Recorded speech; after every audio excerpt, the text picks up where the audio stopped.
Hello, Levi. I have a book for you. It's called The Fox on the Swing. Are you ready to read? All right, let's get all set up.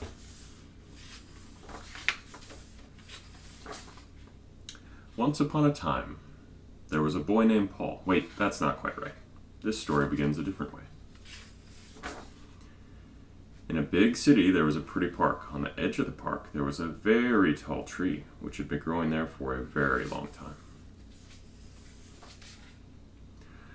The tree was special not only because it was very old and very tall, but because people lived inside of it. A boy named Paul, his mother, and his father. They were a fairly normal family, apart from the fact that they lived in a tree.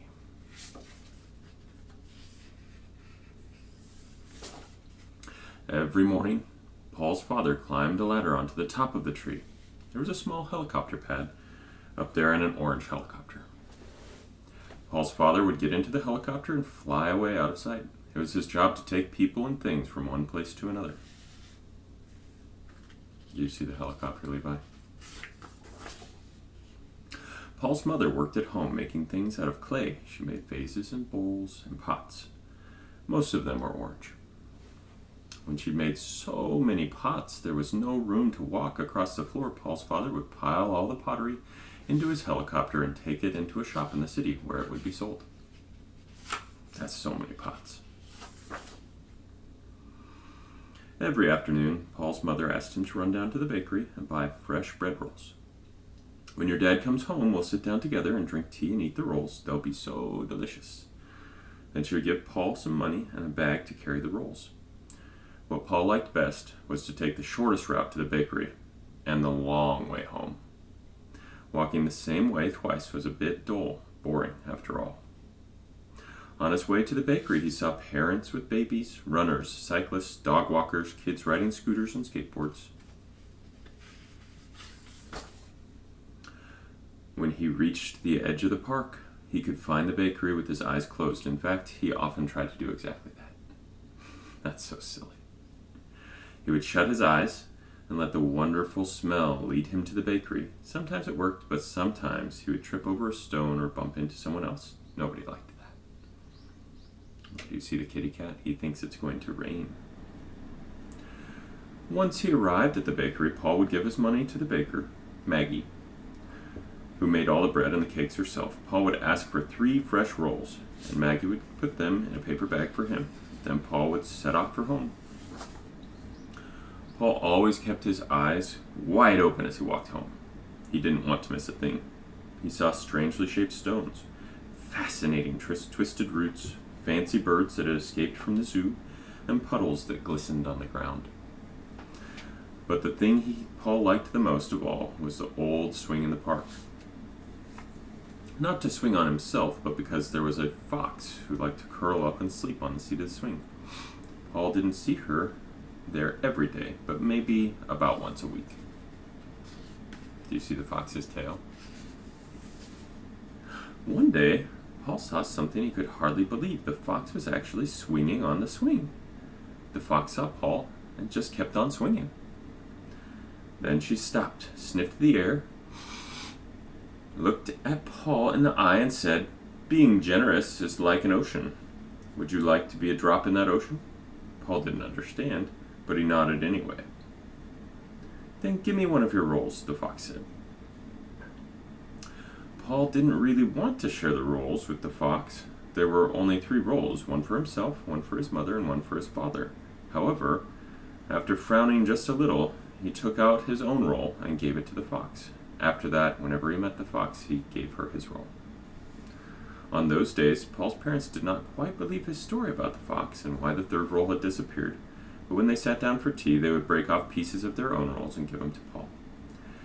"Having a fox as your friend is the same as swinging on a swing," Paul said as he ate. "There are ups and downs. One day it might be fun, the next day it might not be so fun. But caring means sharing." Some days he found the fox in a bad mood. "Oh, I'm down in the dumps," the fox might say. Sometimes, she added, "I have a bad case of the blues. And when a fox has the blues, there's not much you can do to make it bright and orange again." The fox would tell Paul all sorts of stories that she had heard from her grandmother, who was a very wise old fox. Paul did not always understand the stories. They were a little bit strange. "Are you calling my stories strange?" asked the fox in a temper. "My stories are perfectly fine. It must be you that's strange." Paul told the fox stories about his own life. Often he asked for her advice. "My grandfather was a wise old fox," the fox would say. "He told me that everything depends on your point of view. Things can change depending on whether you look at them from above or down below, from the left or from the right. So ask me again when you've looked at the problem from all sides." That's good advice. One day, when the fox was in a very good mood, she said, "The best thing to do is just keep on swinging."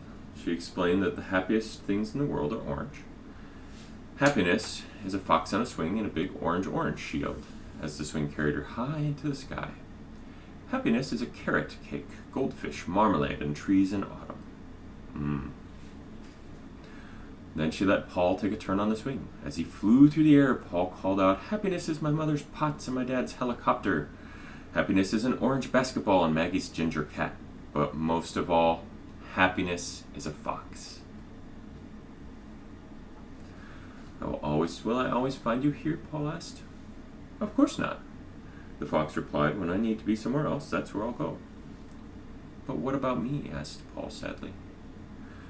The fox thought about that for a moment. "For a while, I think you'll walk this way and still expect to find me here. Then you'll stop coming this way so you don't have to see this place and this swing anymore. But sooner or later, someone will come along and take my place." After this conversation, things were never quite the same again. Paul felt uneasy as he walked the long way home. If the fox wasn't there, he worried that he'd never see her again. And if she was there, he felt he'd be happier than he'd ever felt before.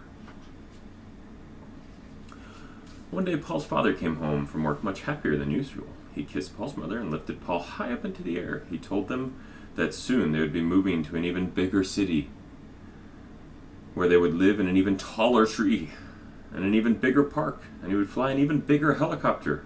Oh my goodness. "Everything will be so much better than before," Paul's father said. "But what if we're happy enough already?" Paul asked. He didn't really want to live anywhere else. "There's no such thing as being happy enough," his father said. "Things can always get better." The next time they met, Paul and the fox looked up at the stars together. Paul then told the fox that he was going to move away. "So this is how it happens. You're going to disappear and I'll stay here," said the fox. "I'm not disappearing. They're making me move. It's not quite the same thing," Paul cried. "I don't want to leave. I want to stay here. You're my best friend." "My father, who is a very wise fox, always said that it takes time to know when something is good," the fox said to Paul. "Imagine being a cake with cream inside. You might not bite the cream into the cream the right way, but only get to it after a few bites. If you keep eating, the cake will taste better and better." A week later, Paul and his parents climbed into a bigger helicopter and flew to the bigger park in the bigger city, to their bigger home in a taller tree. Days went by, but Paul did not feel any better, only worse. Paul felt angry. "You promised everything will be better here," he said to his father. "You just need to give it some time," said Paul's mother. "Just wait a little longer, things will get better. Try to be patient," his father added. "Remember, good things come to those who wait." Just like before, Paul walked to the bakery every day. The new bakery was bigger than the old one, and 2 bakers worked there. Their names were Emily and Rose. One of them would put 3 fresh rolls in a paper bag, and Paul would walk home the same way he'd come. One day on his way home from the bakery, Paul saw a path winding through the woods. He hadn't noticed it before. Feeling curious, he headed down the path. As he walked, he noticed strangely shaped stones and fascinating twisted roots.